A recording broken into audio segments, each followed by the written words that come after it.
नमस्कार जी। क्या नाम है आपका? पारदास। कहाँ से आए आप? जयपुर राजस्थान से। यहाँ पर हम देखे हैं कि काफ़ी डेकोरेशन हो रहा है, काफ़ी संख्या में लोग भी आ रहे हैं। यहाँ पर क्या प्रोग्राम का आयोजन किया जा रहा है? यहाँ पे जगत गुरु तत्वदर्शी संत रामपाल जी महाराज जी का अवतरण दिवस है, तो उसके उपलक्ष्य में तैयारी की जा रही है। कब का है ये प्रोग्राम? ये 8 सितंबर का है और उसके उपलक्ष्य में 6, 7, 8 3 दिन का विशाल भंडारा है और 3 दिन ही पाठ प्रकाश की वाणी चलेगी और ये उसी के उपलक्ष्य में ये सारी डेकोरेशन वगैरह चल रही है। अच्छा जी, तो आप यहाँ पे कब आए थे? यहाँ आए मेरे को कम से कम 10-15 दिन हो गए हैं और 10-15 दिन से हम यहाँ पे सेवा में हैं। जैसा कि आप कह रहे हो कि हम यहाँ पे सेवा में आए हुए हैं, तो हमने सुना है कि संत रामपाल जी महाराज के अनुयायी माता पिता की सेवा नहीं करते। ये तो जो आपने सुना है वो गलत सुना है, क्योंकि भगवान बोलते हैं माता पिता की सेवा भी हमें करनी है। जैसे माता पिता को पैर दबाने हैं, पैर दबाओ, उनके कपड़े धोने हैं तो कपड़े धोना है, उनको दवाई दिलवानी है, उनकी सेवा भी करनी है। और भगवान बोलते हैं सतगुरु सेवा और बंदगी फेरन वेलन की नहीं। जो पूर्ण परमात्मा की सेवा है और उनकी बंदगी है वो जो अनंत जन्म होते हैं, अनेक जन्म होते हैं, उनमें नहीं मिलती हैं।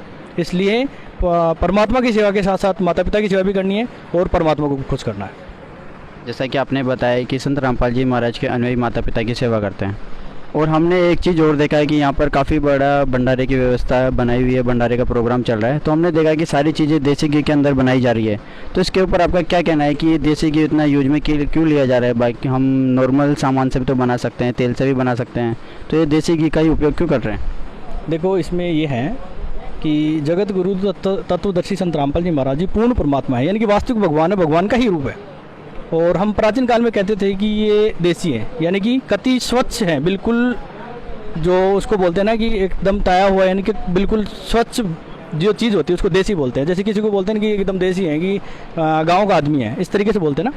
तो जो घी होता है ना, तो घी निकलता है वो दूध से। दूध कुछ दिन में ख़राब हो जाता है। जैसे दही जमाते हैं दूध से, तो दही भी कुछ दिन में ख़राब हो जाता है। और जो मक्खन होता है, जो घी होता है, वो घी कभी भी ख़त्म नहीं होता है, बिल्कुल ख़राब नहीं होता है, किसी भी प्रकार से ख़राब नहीं होता है। तो इस वजह से जो स्वच्छ चीज़ होती है उस चीज़ का भोग भगवान को लगता है, और जो स्वच्छ चीज़ होती है वही भगवान को प्यारी होती है। इसलिए जो आर्टिफिशियल है, जैसे मान लो रिफाइंड होते हैं, उसको रिफाइन करके बनाया जाता है। तो वो चीज़ उपयोग में ना लेकर के भगवान का जो स्वच्छ चीज़ होती है वही उपयोग में लेकर के देसी घी से भंडारा निर्मित किया जाता है। ठीक है जी, बताने के लिए बहुत बहुत धन्यवाद। सत साहिब जी। जैसा कि हमने अभी जाना संत रामपाल जी महाराज के अनुयायियों से कि यहाँ पर शुद्ध देसी घी का इस्तेमाल इसलिए किया जाता है क्योंकि वो बिल्कुल स्वच्छ होता है, ताया हुआ, मतलब वो कभी ख़राब नहीं होता इसलिए। और संत रामपाल जी महाराज कहते हैं कि भगवान को भोग सिर्फ स्वच्छ चीज़ का ही लगता है, इसलिए संत रामपाल जी महाराज के अनुयायी जो भंडारे का प्रसाद बनाया जा रहा है वो इसलिए बिल्कुल शुद्ध देसी घी में बनाया जा रहा है।